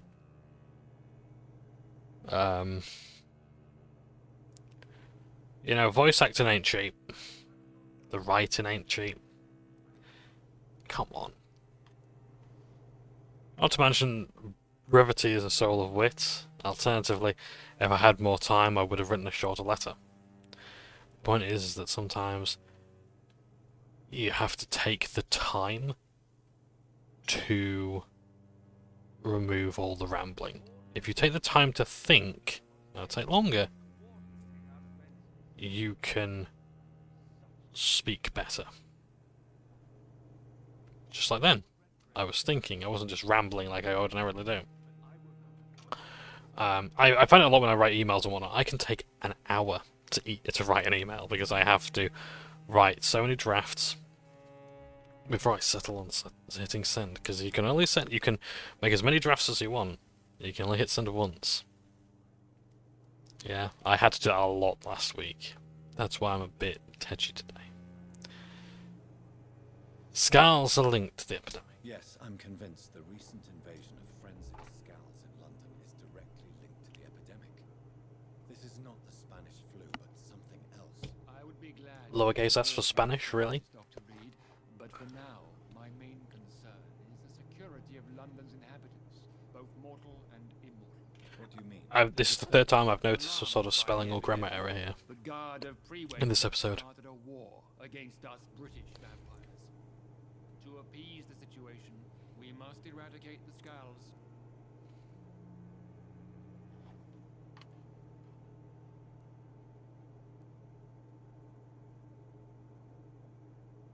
Scowls are hostile vectors of contagion.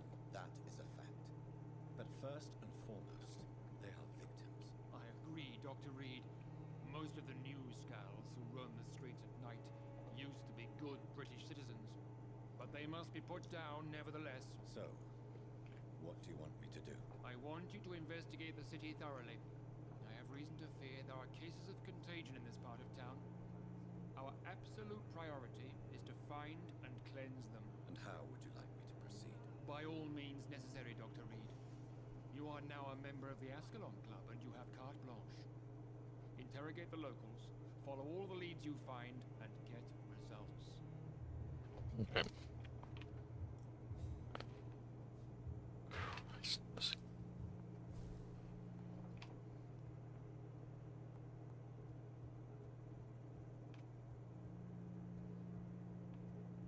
Okay, was there any point to that at all, or what? A good dagger.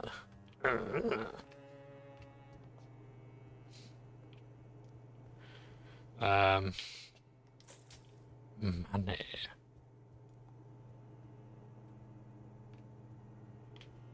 And the next time we level up as well.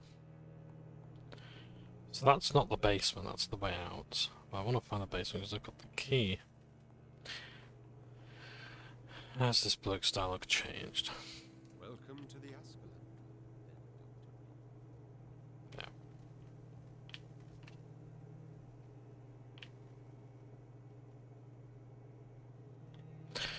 Yeah. Right. Yeah. I don't mind people going off script and whatnot, but it's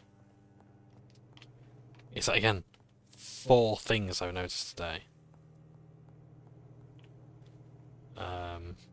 Yeah, and again, like, I've gone off script, I'm a terrible speaker, all the rest of it. I know that. But,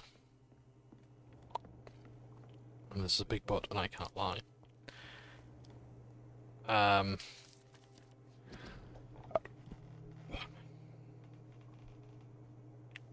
but I'm not paid the amount I am, and I'm not a professional writer. And I think there's a certain expectation that I would have for things, for a game I paid for and whatnot. It's not a biggie, but it's the principle of it, really.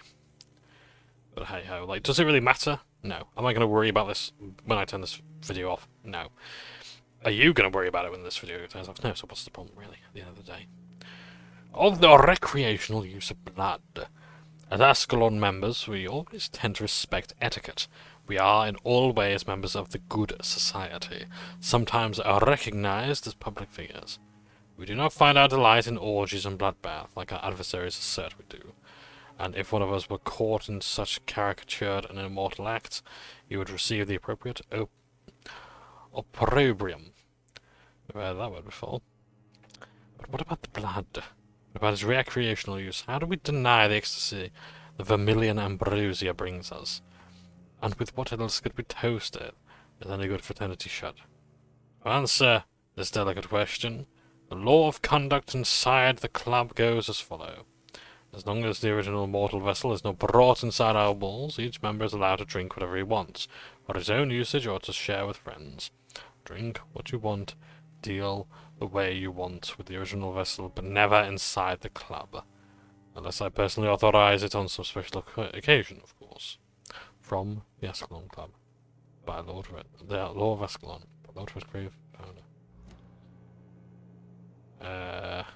Where would that be?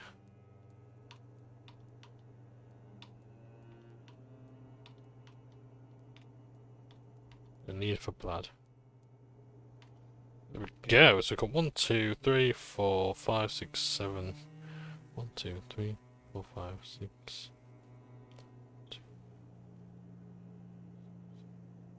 10 more pieces of lore. Not bad at all.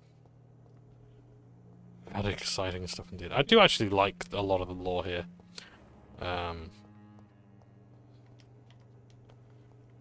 So, right. Is there actually a point to the basement here, or is it just for that document? I refuse to believe that it was.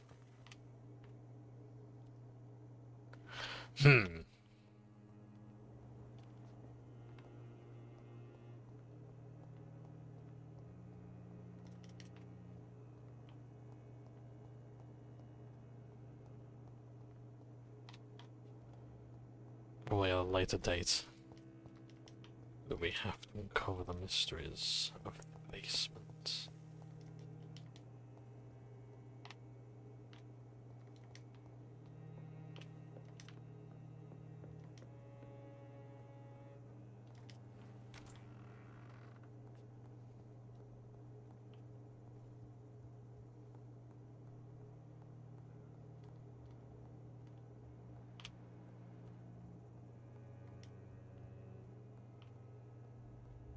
My loops.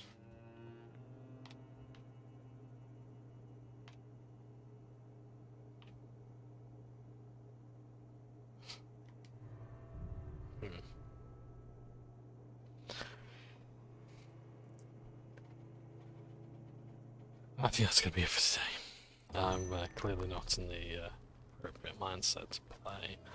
Lord Redgrave just suggested I was sired by an ancient vampire. We've known that, though. We've just talked about it. But you're the only person who's talking sense here, aren't you? Well, yes, as I say, I think I'm need to process with a fresh new mindset. And yes, maybe tomorrow I'll return to this and we can enjoy it. And I'll try and find some good gaming news for you to lighten the mood and the spirit. Yes, that's it for me. Thank you ever so much for watching. Take care, Stephanie. And I very much look forward to the next part. Because yes, I think I'm more hangry than anything today. So thank you ever so much for watching. Take care. Stephanie.